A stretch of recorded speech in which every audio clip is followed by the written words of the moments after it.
Salut tout le monde et bienvenue à ce quatrième discours sur l'état de la chaîne. Pour ceux qui ne sont pas familiers avec ce genre de vidéo-là, c'est le moment où je fais le point avec vous autres, que j'essaye de vous parler des jeux que je vais couvrir dans les prochaines semaines pour que vous sachiez aussi à quoi vous attendre. Puis je laisse toujours la porte ouverte pour des suggestions, recommandations que vous auriez. N'hésitez pas à les mettre dans les commentaires. Je suis toujours à la recherche de nouveaux jeux à essayer, même si officiellement, vous allez voir que la cédule est déjà bien remplie pour les semaines à venir. Mais il y a toujours de la place pour squeezer une demande spéciale. Ça, je suis très sensible à ça. D'abord, merci pour votre fidélité. Merci pour votre soutien. Au moment où j'enregistre cette vidéo-là, là, j'ai regardé, puis j'ai 400 vidéos de postées sur la chaîne. C'est quand même pas banal.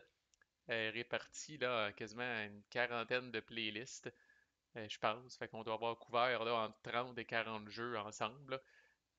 C'est pas rien. Fait que merci d'être là, merci de continuer d'être à l'écoute. Puis là, ma job à moi, c'est de continuer de vous surprendre et de vous entertainer. J'essaie d'avoir un style différent. Je sais que l'offre sur YouTube est énorme et très grande.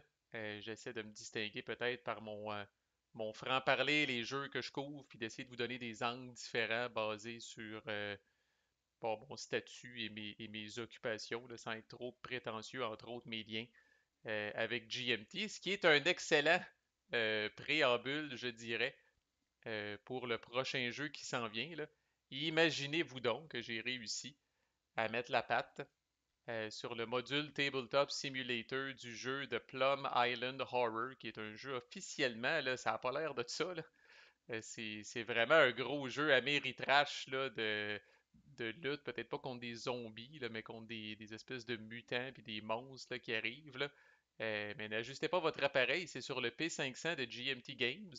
Puis on se rapportait à croire, Chris, GMT s'est mis le doigt dans l'œil avec ça, puis c'est pas du tout leur public cible. Si bon, il y a 1300 précommandes. Fait que, on va couvrir ça. C'est peut-être pas le gros hype comme Mr. President l'était, là, mais moi, personnellement, j'aime beaucoup plus ce jeu-là que Mr. President. C'est beaucoup plus dans mes cordes.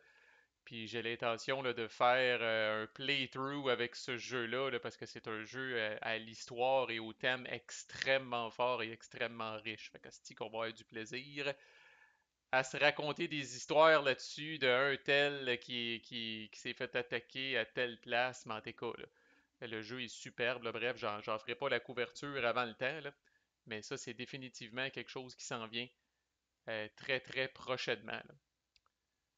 Pas loin en arrière, je vais couvrir Station Fall, le petit dernier, je pense, de Matt Eklund.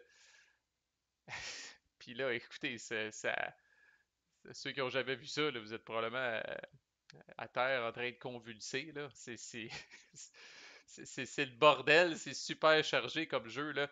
Mais encore là, hostie que c'est riche, puis hostie que c'est bon. Si vous avez aimé Nemesis, le fameux jeu, là, il y a des gros liens thématiques à faire, là, tu sais, d'un vaisseau dans l'espace dans lequel le bordel pogne, puis de trahison, puis de toutes sortes d'affaires, là, mais hostie que c'est bon pour vrai, là. Puis je vais vous expliquer les règlements, parce qu'évidemment, vous l'aurez deviné, c'est pas simple, là, mais c'est définitivement un jeu que j'ai l'intention de couvrir, parce que moi j'adore. Module Vassal qui vient tout juste de sortir, jeu qui vient d'être shippé à ses backers. Là, on revient un petit peu plus dans le domaine historique. Là. Border Reavers du renommé Ed Beach, le designer de Here I Stand puis Virgin Queen. C'est le gars qui a designé quasiment deux jeux qui sont dans mon top 10. D'où revient avec Border Reavers qui est complètement autre chose. Là. C'est pas du tout dans la lignée de Here I Stand et Virgin Queen. Là.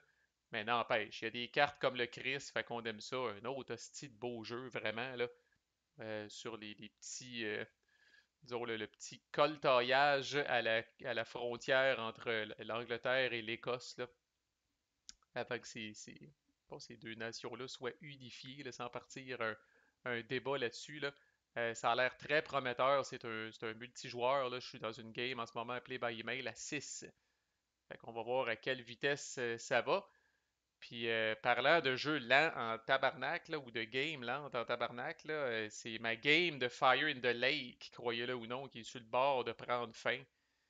Il était temps, là, c'est pas nécessairement que je suis tanné de jouer, là, mais c'est le lot des fois des jeux en play by email, là, ça doit faire Je ferai le décompte final là, quand la game va vraiment se terminer, parce qu'il n'est pas fini encore. Puis mine de rien, ça pourrait prendre encore un mois, là, mais bref, ça va probablement s'être étalé sur 6 mois ou quelque chose comme ça, là. Fait que c'est un risque en play by email, surtout à plusieurs.